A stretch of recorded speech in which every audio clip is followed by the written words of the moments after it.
Hi guys, welcome to our channel. நம்ம இன்னைக்கு என்ன பார்க்க போறோம்னா ஒயிட் சாஸ் பாஸ்தா தான் பார்க்க போறோம். க்ரீமியான ஒயிட் சாஸ் பாஸ்தா எப்படி செய்யலாம்ங்கற பார்க்கலாமா?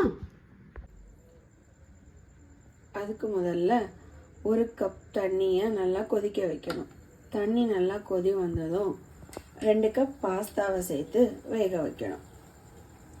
தேவையான அளவு உப்பு, நம்ம எடுத்து வச்சிருக்க பாஸ்தா.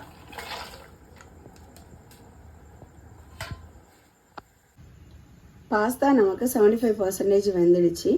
நம்ம அதை தண்ணி நல்லா வடித்து எடுத்துக்கலாம்.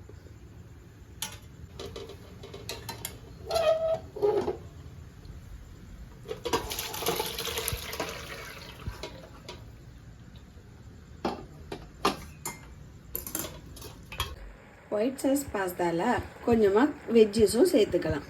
அது சேர்த்துக்க ஃபஸ்ட்டு முதல்ல நம்ம வேக வச்சு எடுத்துக்கணும். அதுக்கு ஒரு பேனில் ஒரு ஸ்கூப் பட்டர் சேர்த்து அது மெல்ட் ஆனதும் கொஞ்சமாக 2 பல் பூண்டு பொடியாக வெட்டி வச்சது சேர்த்து அதை நல்லா ஃப்ரை பண்ணிக்கணும். அடுப்பை சிம்லேயே வச்சு நம்ம வேக வச்சு எடுத்துக்கணும்.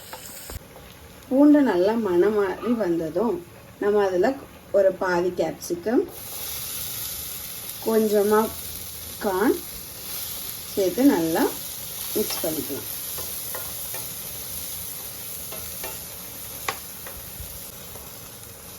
அது கூடவே ஒரு 4-5 மஷ்ரூமும் சேர்த்துக்கலாம்.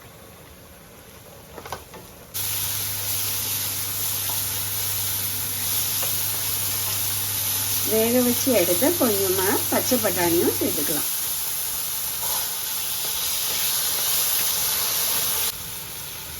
இப்போ காய்க்கு தேவையான கொஞ்சமாக உப்பு சேர்த்துக்குவோம்.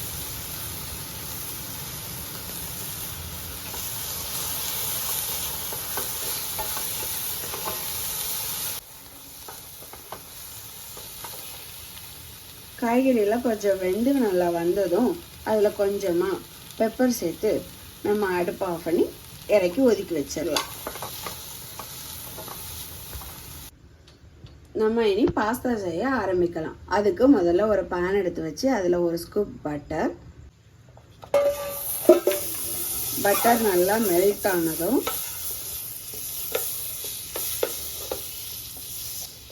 ரெண்டு ஸ்பூன் மைதா மாவு சேர்த்துக்கணும். அது கலர் சேஞ்ச் ஆகணும் அப்படின்லாம் இல்லை. நம்ம ஜஸ்ட் அதை மிக்ஸ் பண்ணி விட்டுட்டு அதில் 2 கப் பால் சேர்த்துக்கலாம். காய்ச்சி ஆற வச்சின பால். அதை நல்லா மிக்ஸ் பண்ணி விட்டால் அது க்ரீமியாக மாறும். அடுப்பு எப்போவுமே சிம்லேயே வச்சுக்கணும், இல்லைன்னா அடி பிடிச்சிக்கும்.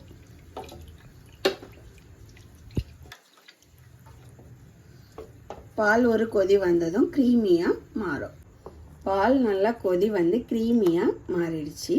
நம்ம இந்த ஸ்டேஜில் 2 ஸ்பூன் மொசரல்லா சீஸ் சேர்த்துக்கலாம். அது எதுக்குன்னா ரொம்ப திக்கான கன்சிஸ்டன்சியில் இருக்கும். அது சேர்க்காமலும் நம்ம செஞ்சுக்கலாம்.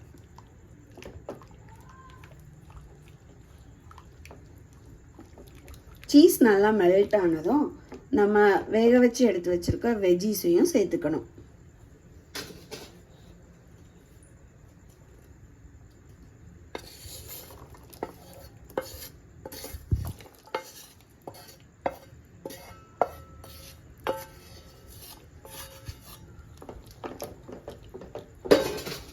வெஜ்ஜஸ் சேர்த்ததும் நம்ம வேக வச்சு எடுத்து வச்சிருக்க பாஸ்தாவையும் சேர்த்துக்கலாம்.